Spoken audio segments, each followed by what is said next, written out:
Hello, everyone, and welcome to another episode of the Before I Go podcast. Let's talk briefly about defining moments. A defining moment can be described as a moment when you are urged to make a pivotal decision or when you experience something that fundamentally changes you. Here are a few of mine. The moment that I discovered the identity of my biological father was probably one of the most impactful moments of my life. I was 16 years old, and up until that moment, I believed one thing and suddenly realized that I had been lied to. I remember when I was a kid and we would go back and forth with our friends trading insults. One insult that could never pass anyone's lips was an insult about someone's mother.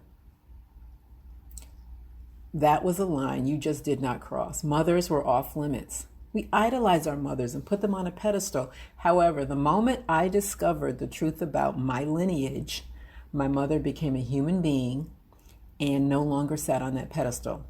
Don't get it twisted. You still can't talk about her. Try it and you can definitely catch these hands. I'm just saying. The moment my first marriage ended was definitely a defining moment. It was the first time my heart was truly broken. I saw myself as a failure, and this was when I took on the identity of quote unquote strong black woman, so no one else would see me as a failure. The moment I left a job that I really liked because I felt as though I was being disrespected. Let me explain. I worked for a particular employer for about 7 years. An opportunity for a promotion presented itself, and my manager said out loud that the company wanted a higher caliber type of person and would be hiring from the outside rather than promote someone from within the company. She actually used the words higher caliber.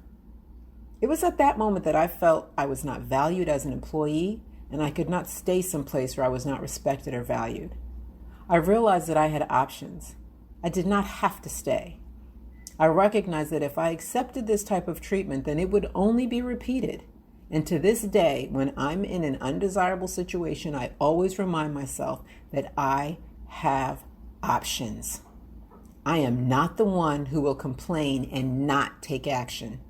If you don't like the situation that you are in, make a decision. Either shut up and suck it up or leave. You always have options. Defining moments are not always bad. For example, the moment my daughter was born was a beautiful defining moment. When I became pregnant with her, I was scared that I didn't have enough love to give a second child. I thought I only had enough for my first child, but when she was born, I realized there is no limit to the amount of love a mother has for her children. My first solo trip was a defining moment, and this is where my love for travel began. That trip changed everything. It really reinforced the idea that I can do anything. I don't have to ask for permission or get confirmation. I can just go. It was liberating. The moment I earned professional status as a figure competitor was one of the greatest moments of my life. I was 50 years old and I pushed my body to incredible limits.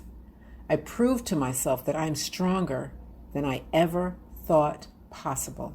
Not just physically, but mentally.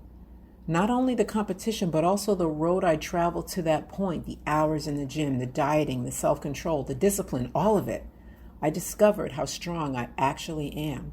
It's not a facade. I really am strong. And whenever I'm feeling weak, I remember what I've already accomplished, and it helps keep me going. Defining moments ultimately shape who you are and dictate your future path.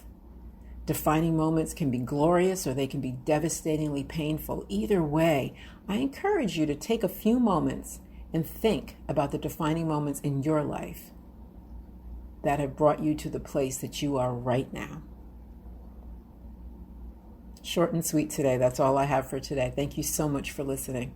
But before I go, let me share this with you from James Arthur Ray. In your life's defining moments, there are two choices. You either step forward in faith and power, or you step backward into fear. I'll see you next time.